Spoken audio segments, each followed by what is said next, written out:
care is affordable and accessible by all people. We understand that, okay? So we have to figure out a way to move forward. We know that the system we have right now is not working. It is not working. We have about 72,000 Iowans that exist on the individual insurance market. Now, we had one lady at the town hall yesterday. She came forward, her policy had just been canceled. Me too. Okay, policy has been canceled. Blue Cross Blue Shield? My special needs daughter and myself just lost our coverage. Blue Cross Blue Shield. So now Medica. Medica is the only provider out there. And what we've seen with Medica is skyrocketing costs. We have a family of 4, a young family of 4, north of Ames, and they brought this to me, a mom and dad and 2 kids. Their premiums for this next year, starting in 2018, $34,000 a year, just on premiums. Just on premiums. So when you have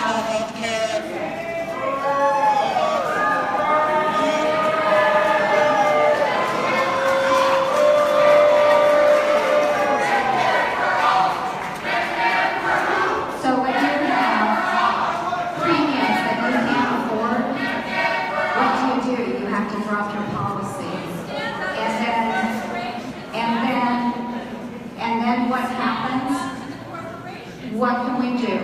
That is not allowed in the law. So what we have to do, we would love to change this law, and that's what we're trying to do by working in a bipartisan manner, but that's not working. They're not giving. You know, the response that we got last week, give us more money. Give us more money. Okay, next question was Lindsay. Yes, next up we have Lindsay, followed by Angela Looney from Washington, Iowa. So my name is Lindsay Ellison. I visited your Cedar Rapids office a lot. I actually know you, Sam. I work in a shelter, and I wanted to make a really quick correction to stuff you made about with claims with the ACA in Iowa. And so this is actually an article I read a long time ago, and was actually something that was kind of brought up by an University of Iowa policy person. That part of the reason why the ACA is actually failing in Iowa is because Iowa did not implement it fully. We implemented...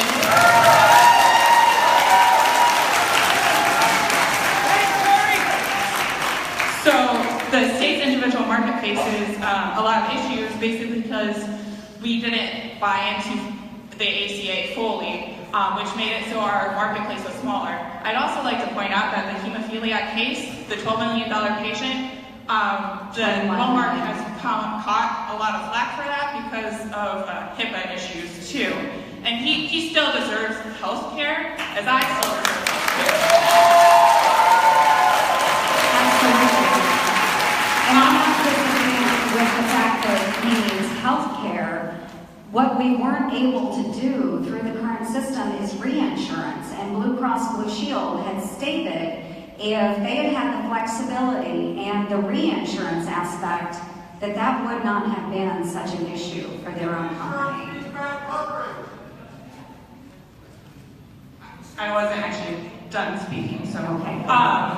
So basically, the other thing that I really wanted to ask about is because you have voted on the previous repeal and replace ACA bill, and because I have gone to your office and have asked for plans from your office that you're proposing to fix the ACA, and we never get an answer. Right the day of the vote, the last time, when you voted on it, we could not find out whether or not you were voting on the bill. If you were going to vote for something, we'd like to stand up for it. What plans do you have that won't affect the people who are vulnerable in Iowa, people with mental illnesses who are not getting the proper treatment, and your veterans who are not getting the proper mental health care? Veterans programs are not affected, period. We're not addressing veterans programs in this bill. But what is available out there are many different models that work for the individual states, and Maine had an invisible high-risk pool that was in place before the ACA. And it allowed an insurance company to identify someone that might be high risk, might have those pre-existing conditions, and place that person into an invisible high-risk pool. So the person would not even know necessarily whether they were in that pool or not. And what that allowed is that everybody paid then that same rate, per policy. This person who may be in the risk pool is paying the same thing as another healthy individual. And so what happens is an insurance company will cover up to a certain amount that they have set for that individual. They'll pay out, say it's $500,000.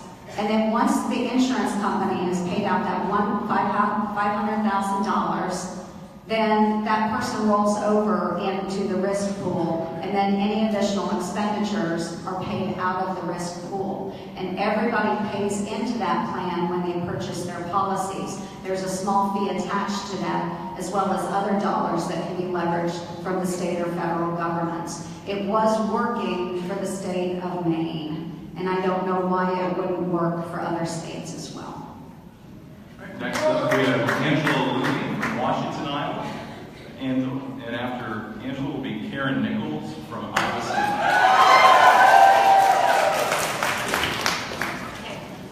Thank you, Senator, for coming and speaking to us today. There's a packed house here, and I hope you are glad that we're all here. My question specifically is on the opioid epidemic that is hitting our country today. Right now, every 9 minutes, someone dies of an overdose. Last month, President Trump did say that he was going to do something about it, declared a national emergency, and nothing has been done so far today about it. I think one of the things that we need to have is naloxone and naloxone training everywhere, all public places, campuses, schools, and we need people to know how to use it. It's not that hard to save a life. And I just wondered, what are you going to do about it? What are you talking to the president about? We have already acted on that in previous years, even before President Trump was in office. We had two separate bills. One was the 21st Century Cures Act, which did have a component of that addressed drugs, especially those with the opioid crisis. The second one was specifically geared towards the opioid epidemic, and that was a bill we call CARA, the Comprehensive Addiction and Recovery Act. Those were both signed into law by President Obama. And what we are trying to do, one, is greater education out in the public of the crisis that we have at hand. It does allow for greater access for our first responders for those types of drugs that will reverse the effects of opioids. So those are the things that we have done already. That's just a start. So you need to understand we take it seriously, and we already are acting on those issues. There are grants that are available to the states now in 2017. So that will continue moving forward.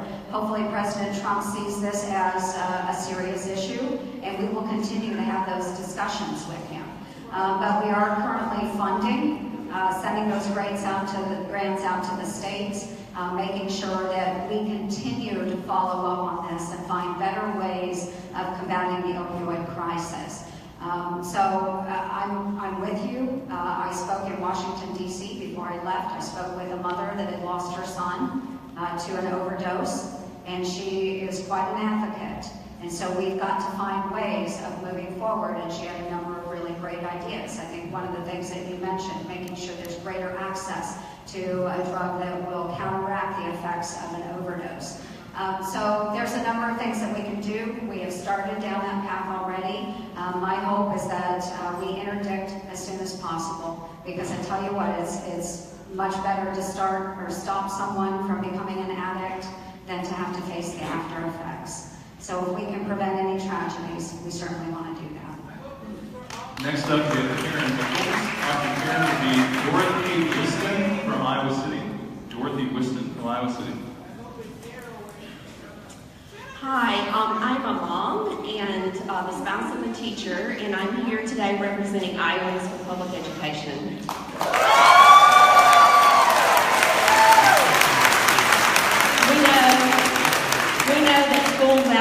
don't lead to choice for all students because private schools aren't available in all areas.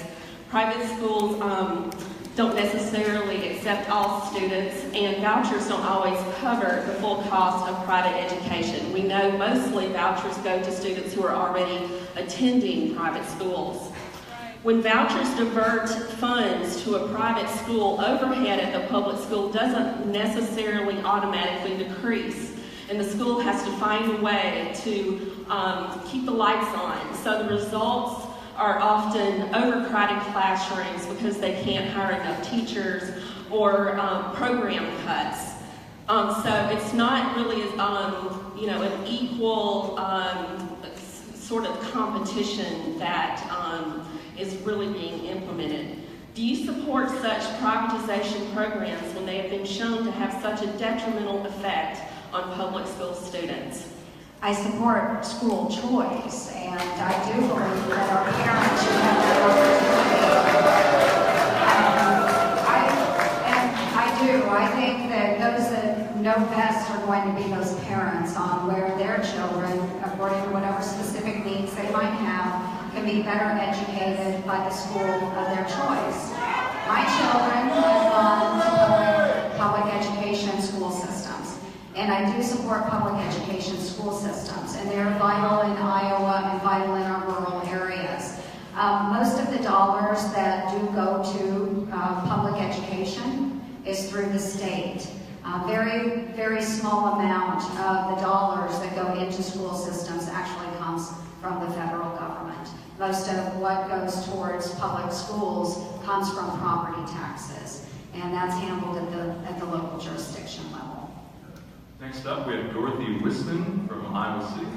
Following Dorothy will be John Anderson from Mount Vernon.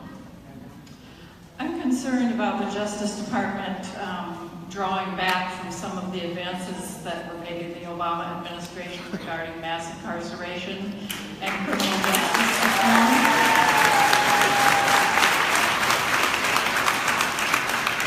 And want to know what you would do to reduce incarceration, to prohibit private prisons, and to promote public safety in ways that do not disenfranchise and harm people of color and low-income people in our country. I think it's a very good point, and what we have seen are small-time offenders that get put away for a very long period of time. And Senator Chuck Grassley has actually been quite a champion on working on reforming the justice system. So we'll continue working on that.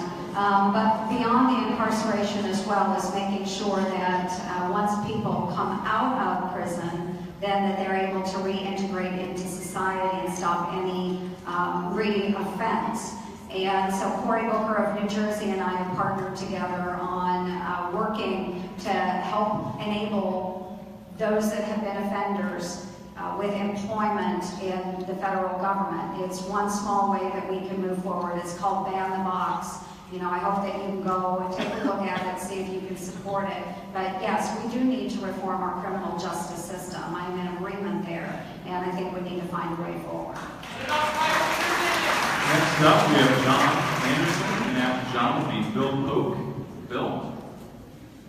Senator, what are you going to do to protect the 800,000 Dreamers? We're going to start with John. Go ahead, John. Senator, you answer my question on the outcome. It's my understanding that apparently all of the 50 state Medicaid directors are opposed to the current law that is proposed. Have you reached out to the Iowa director, and what arguments does that person put forward to support his position, or her position? Well, I think we're going to have to go back and readdress it because I don't think the current version is going to come up. And that has been a concern, is making sure that those that are on Medicaid will still be able to remain on Medicaid. All right, next up we have Bill Polk, who's right over here. After Bill will be Alyssa Meggett from Iowa City. Senator Ernst, I wanted to say thank you, first of all, for your willingness to have a town hall meeting no matter what the circumstances are. Thank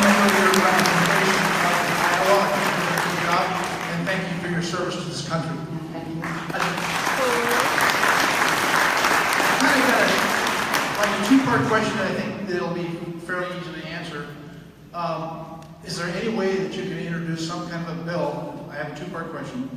Introduce some kind of a bill that puts the benefits that the Congress and our elected officials are getting, both in the benefits from money-wise and or the health care programs that is a 5-star program for our elected officials. Can't they have the same program that they're trying to introduce to everybody else? My feeling is, I think you get a lot of time from that if you can introduce that as a bill, because everybody in this country feels the same way. If our representatives are walking in the same shoes that they're trying to lay out to us, they'll get together. And I will tell you, I don't take the Senate healthcare plan. I qualify for TRICARE because of my service in the military. I don't know that it's as robust. I don't know. But the way I understand it is the plans that our legislators have, those that are on that plan, I think there are a few of us that take TRICARE, but it is still a long-care qualified plans, but they're heavily subsidized because they have to buy through the DC exchange. So, yes, so there is a way forward, and yes, I do think that those serving in Congress should, carry the same type of plans that everybody else has. Thank you. My second part of the question is somewhat relating to this, but it's in a military stance that you can identify with.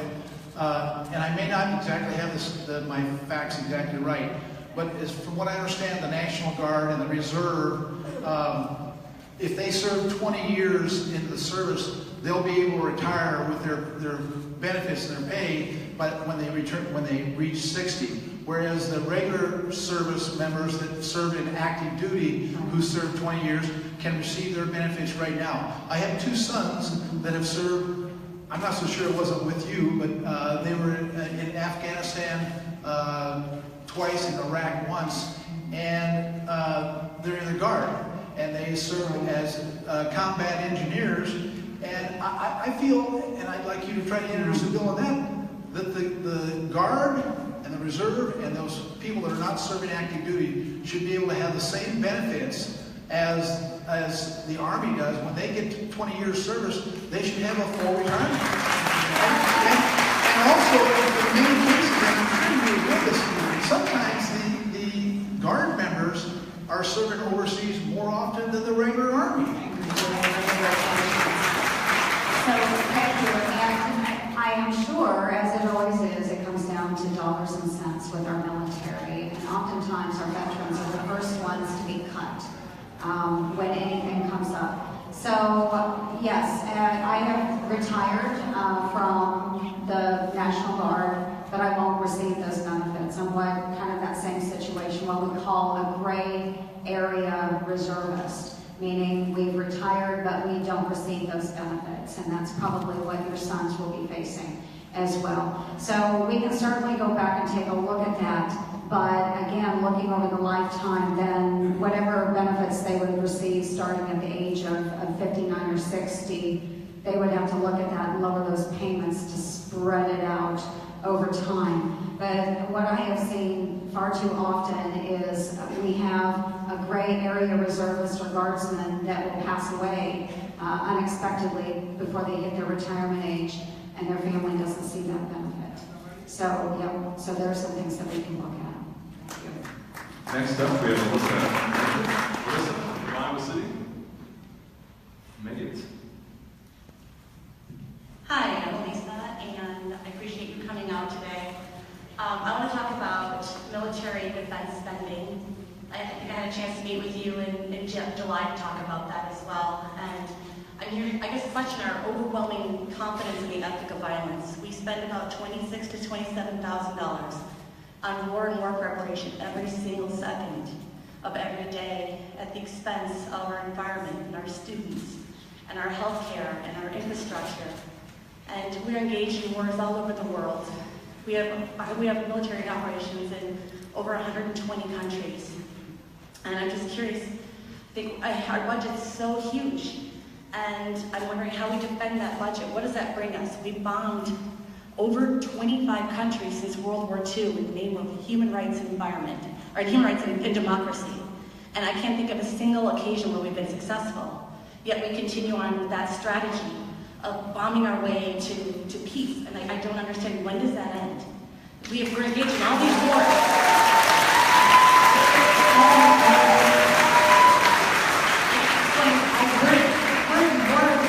That we can't explain, we can't defend, and we can't afford. And so how do we justify? Right.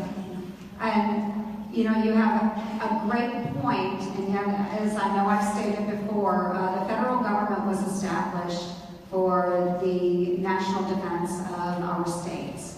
And there's a number of other federal obligations that exist out there. So as we see, like with the war in Afghanistan, that was the springboard for Al-Qaeda in attacking our nation in a very unconventional way. We still have Al-Qaeda in Afghanistan, and we've now seen the rise of ISIS. So we are trying to combat that, but at least I think that we are now moving ahead with a strategy. And one thing that I have stated before is that anytime that we are engaging our men and women in wartime, then one, we have to have a goal or objective in mind. What does that end state look like? And then after that action is over, we've achieved that end state, we bring our veterans home, then do we have the wherewithal to make sure that we're caring for them properly? So that's why with North Korea right now, and you mentioned we're engaged all over the world, we do have soldiers and airmen, Marines, sailors all around the world. Not all of them are engaged in combat operations. A lot of that will be humanitarian operations. We just saw one of our Marine vessels engaging in the Hurricane Irma tragedies that we saw in the Caribbean. So there's a lot of other activities that our nation's military engages in, not just kinetic war. We are engaged in different types of activities in Afghanistan and Syria, and most of that is supposed to be in a support role. Does that mean they're out of harm? No, it absolutely does not. But as we look forward and trying to draw down some of these actions, we have to achieve some sort of end state.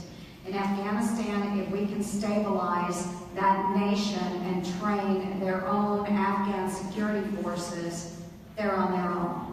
Now, we've actually engaged a number of other countries in that. Romania, the defense minister, came in earlier this week on Wednesday and spoke with me. They are contributing more soldiers in Afghanistan. Why? Because we've asked them to do that. It doesn't have to be American boots on the ground. But we've been bombing Iraq since 1990. Have we achieved There are bombing operations in Syria. So we were bombing in Syria. Most of the activities in Iraq have tempered down a little bit. We still continue to combat ISIS in Iraq. But, well, understanding, I think your end state is no war, and I would love to exist in a world that has no war. I don't think that will happen, and as long as there are those that wish to do us harm out there, we have to be prepared to defend ourselves and defend our country. Next up, we have Janine Grady from Marshalltown. Janine Grady. And after Janine will be Trish Nelson from Iowa City. Trish.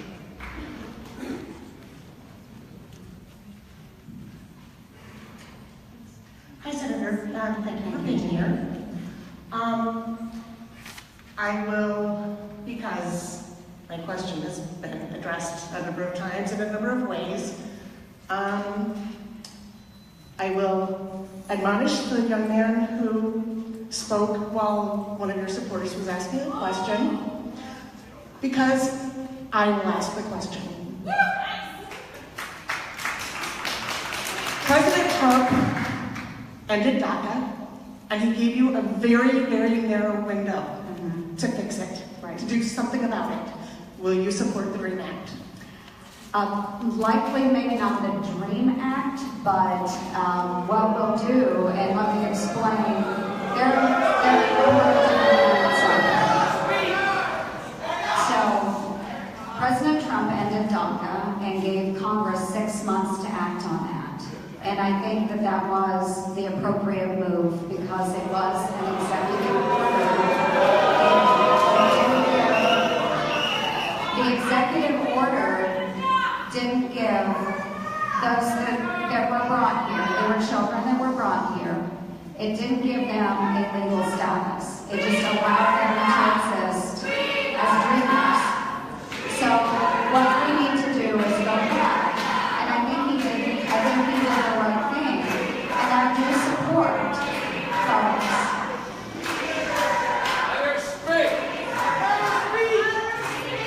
I do support finding a legal status, a permanent legal status for our dreamers.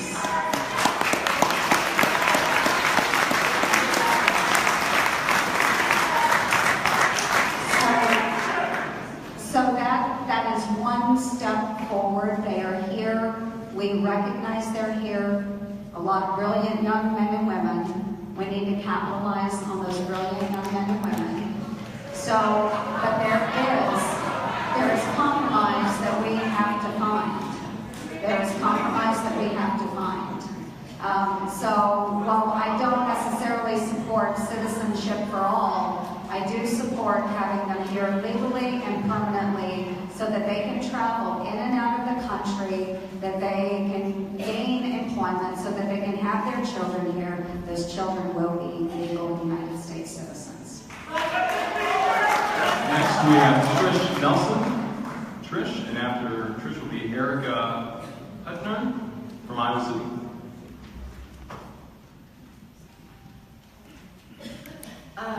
Senator Ernst, I believe you said earlier today that the Graham-Cassidy bill was unlikely, you were unlikely to vote on it. Is that correct? That is correct. Okay.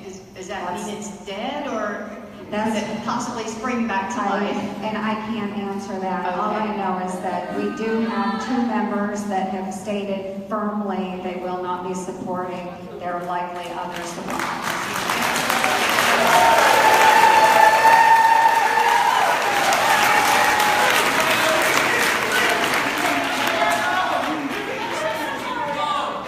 In the unlikely event that you do end up voting on it, how will you vote?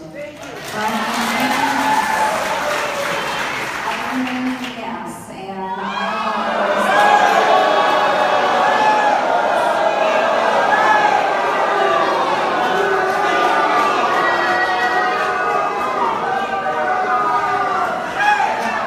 what we want to craft, of course, what we want to craft is a system that is innovative for our own states. And I think we have the opportunity to do that. Just as I said with the example that I gave from Maine, there has been a lot of innovation in our states. And no, we're not, and that's why we can craft our own. But with Obamacare, it's one size fits all, and it doesn't fit here in Iowa. So we do have to find what works here. So likely the bill won't come up. But what do we do now, folks? We have to find a pathway forward, right? We have to find a pathway forward. So we will go back, we will reconvene, and have to figure out what it is. Next up we have Erica Hutner from Iowa City. Erica, this is right over here. Following Erica will be John Whiston from Iowa City. John? Hi, Senator Ernst. So, given your answer that you would vote yes, I was wondering what makes you feel qualified to give the yes answer against the advice of pretty much every major medical association?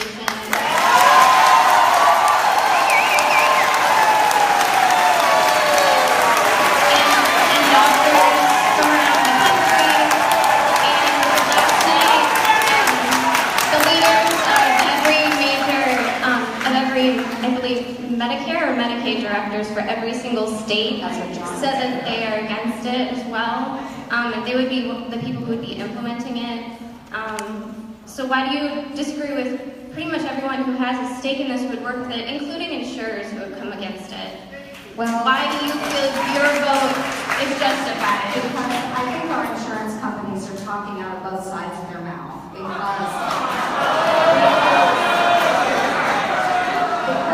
what one of the largest insurers said earlier is if you can implement greater flexibility, if you can offer those reinsurance opportunities, we'll bring costs down, we'll do that. But when we have the opportunity to do it, then they're saying, oh wait, we don't want to do that, we just want more money. So that's really difficult. The bill was crafted by Bill Cassidy, who is a doctor.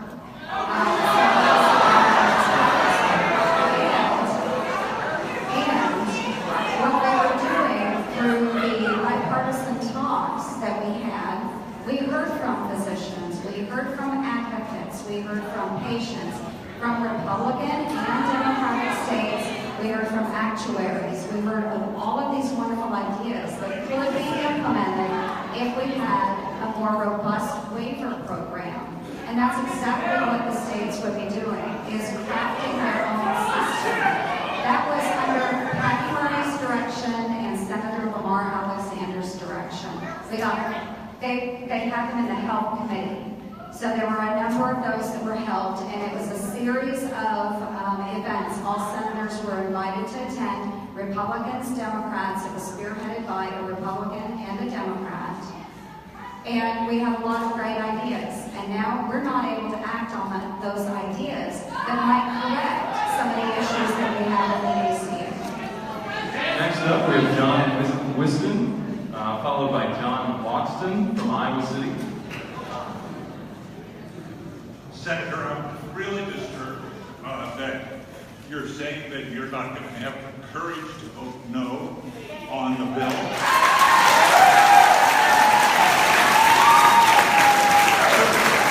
Particularly on the issue of pre-existing conditions.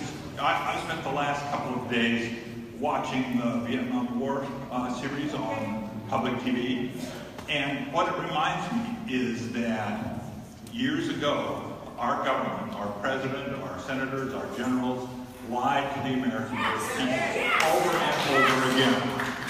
It seems to me that President Trump is lying again.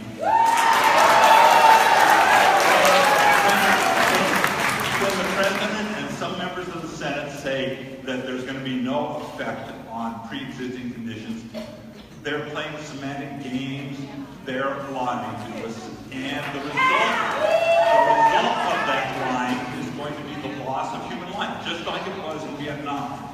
So how can you vote for a bill that will allow states and insurers to basically yank the coverage from people who have pre-existing conditions? I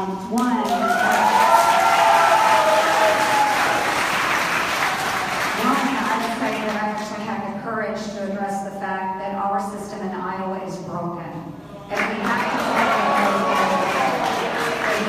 find a way forward. Because what we have now is not working. And pumping more money into it is not going to be the answer. It's still going to be a broken system. So I can sit here and face all of you and understand that we have a system that is broken. You keep saying fix it. And that's what we are trying to do. Even with the bipartisan discussions, and really if I said anything, if I said the sky was blue in regards to this healthcare bill, you would disagree. So, but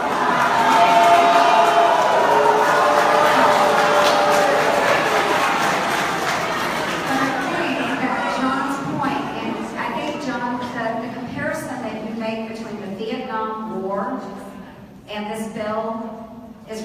reprehensible.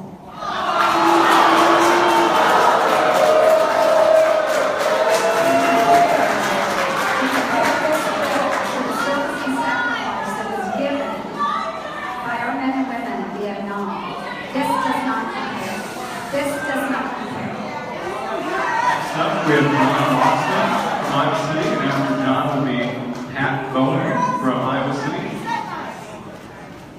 Hi, my name is John Logs, and I'm a professor here at University of Iowa. I actually want to thank you for coming. I'd like you to pass on the information to your colleague, Senator Grassley. You might want to visit Johnson County one of these days.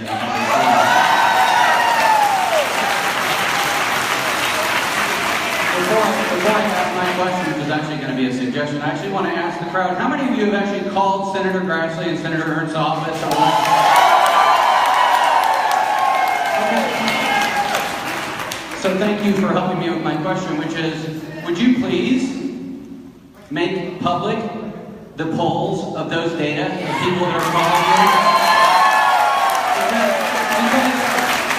Because without those data coming out to the public, it's your decision, and you can take them into account, but you don't have to tell us how many people call one way or the other. But I will tell you that too, you raise hands here, but you say represent us. I do represent the entire state of Iowa. The entire state. And I ran on repeal, replace. We've got to find a way forward, folks. President Trump ran on repeal and replace. And President Trump won Iowa by about 9%. So we know Iowa supports finding a different way forward. A different way forward. Next up, we have Pat Bowen from Iowa City. Pat, you ready to move? Following Pat will be Rosalind Morton from Iowa City. Rosalind.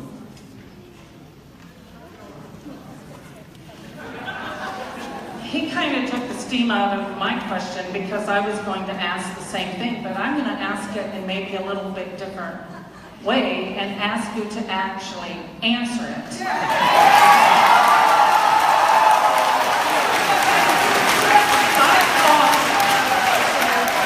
I call almost every single day, and I know you represent the whole state. We know that. We took civics class. But we really would like to know the numbers. On a given day, on a given week, how many people called about this issue? How many people called about that? How often do you meet with your staffers that answer the phone? How does it work? Okay.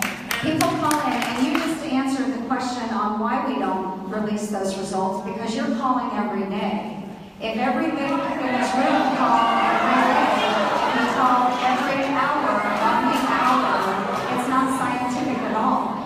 It's not one call per person. So what you can do is call in, share the information, and I do get a spreadsheet of those numbers every single night.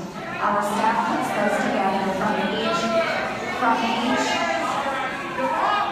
You ask, and yet you don't let me answer. Okay, we're going to that. Next up, we have Rosalind Morton.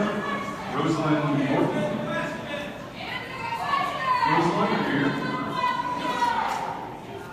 All right, next up, we have Amber Gedlinski. Amber's over here.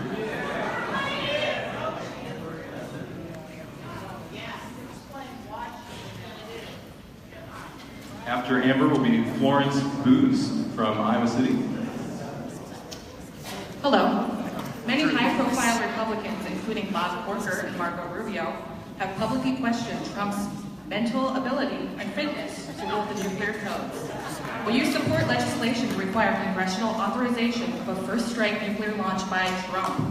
There's current legislation in the House written by Ted Lieu and Seth Moulton, two veterans. I haven't seen the legislation, so as I answer it, I don't care what the legislation is. I always want to read it because it is originating in the House. I would have to read it. But it is something that we need to consider. But I think if you go back and query all of our presidents, they would be concerned about taking away that power. What if we're not in session? What if we're not in session? How do you get congressional authorization? Do you break the rules of the Senate, which we've tried to dance around all year, trying to get nominees through? So when we're looking at an immediate response, how do we deliver an immediate response? How long does it take to get people in if we're under the threat of war? No, believe me. All right, next up is Florence Booth. Florence, right over here. Following Florence will be Althea Cole. Althea. Hello, Senator Ernst. May I ask you to explain your vote for the reauthorization of the Authorization of Military Force Act, which permits the executive alone to declare nuclear war, in view of the fact that such an act by any person could be entered into by mistake or inadvisedly, and the enormous and irreversible consequences to the world and to millions of people who would be exterminated were such an act to occur. Are you talking about reauthorization for the use of military force? Yes, last week. And you voted for it. Okay, we haven't had an AUMF come up in the United States Senate. Now, we've been talking about that and we need to bring it up, but that has not come in front of the full Senate. It needs to. Next up, we have Althea Cole. After Althea will be Bob O'Rear from Swisher. He's ready.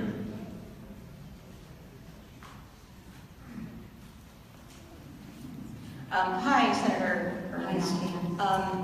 I don't tend to support legislation because I'm part of an organization that favors it. Rather, I tend to join an organization that favors legislation that I support.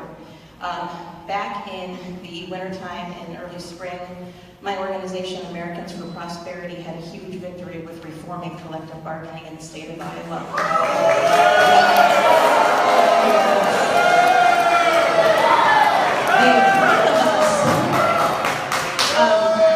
We were very, very concerned with some grave abuses that were happening at the hands of certain employee organizations with public employees. I'm still asking a question, thank you. Please. Now I'm looking to the federal level and the Employee Rights Act introduced by Senator Orrin Hatch. Have you read that bill? Would you consider voting in favor of it? I have not looked at it yet. It will clear likely through the Health, Education, Labor, and Pension Committee, but of course they have been working on healthcare legislation.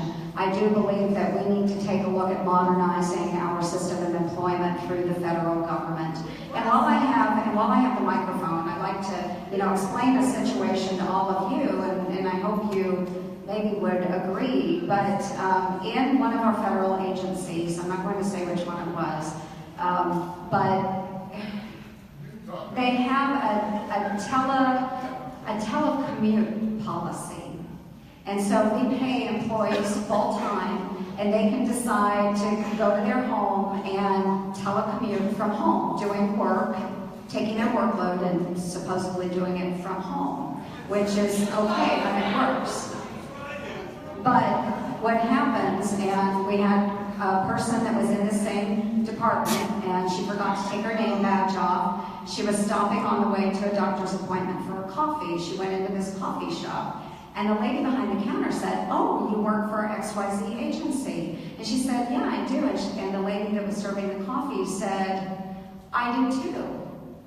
And the woman with the badge said, "You work part-time?" And she said, "No, I'm full-time. I'm telecommuting today." And she's getting paid full-time and working part-time. And yet we have a system, and yet we have a federal government system that protects this employee. So obviously the way we are employing, the way we are enforcing work policies is inappropriate and needs we have Bob O'Rear from Swisher. And our last question of the afternoon will be from Dr. Jerry Brownell from Iowa City. We have Bob O'Rear from Swisher. All right. Bob? Dr. Jerry Brownell, back there. Jerry. In the back left. And after Jerry will be Harold Hillbreiner from Iowa City. Thank you. I was going to ask a different question here, but after kind of listening to the crowd and stuff, I wanted to get a better feel and just kind of an idea of who you are as a person, and I think the answer to this will tell us some of that. Secretary of State Tillerson made a comment a few months ago that Donald Trump's values don't represent America's values. And I'm just curious, do you agree with that, or how do you feel about that? Well, I think that's unfortunate because we all have our own personal views, and the Secretary is absolutely welcome to his own views. I think that Donald Trump is his own person, and he was elected into office and will do what he feels is best for the country. So what I can do is represent my views, represent the state of Iowa, and do the best that I can. All right, our final question today will be from Harold Wildbrenner. Harold, are you here today? Go over there. My question is, they're dealing with the income tax reform law, and I was wondering in regards to Social Security. Currently, it's set up that people get maybe 10% that they don't have to report to pay taxes on. And I was wondering if that could be admitted as a middle-class type thing, so that, say, the average Social Security check is $1,300 a month, that everybody, the first $1,300 would be tax-free. Okay, that's an interesting proposition. I mean, yeah, that is something that we can certainly discuss. The ultimate goal is to make sure that Americans are keeping more of their own dollars in their own pockets. So hopefully that is a point of discussion that we can bring up as we move through tax reform. And it looks like that will be the next item that we discuss in Congress. So thank you for the input. Okay, and we'll just do one more, folks, so we have another opportunity. And then I do want to thank you all for coming today. We do disagree on a number of items, but I do have some good notes, so thank you. Alicia Christian from Lisbon, Iowa. Alicia.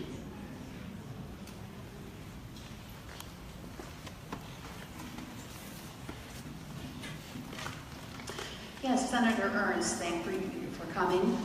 I just wondered, last week you all voted on a bill, kind of a war machine type bill, and I was wondering, why are we spending so much overseas when we have students who could be going to college, when we have infrastructure like our bridges and roads that are crumbling, when we can't afford health care?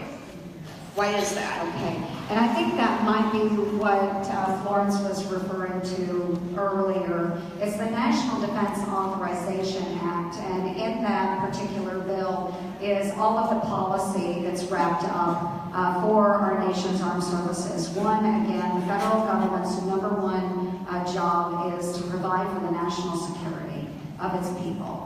And what we have right now is a number of outdated pieces of equipment.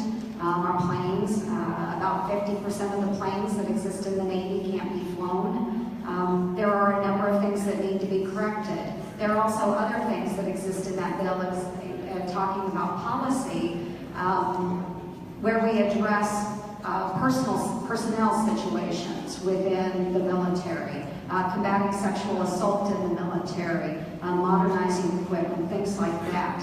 So it is required that we do that every year. We do have to authorize our military forces. That is our obligation as Congress to do that.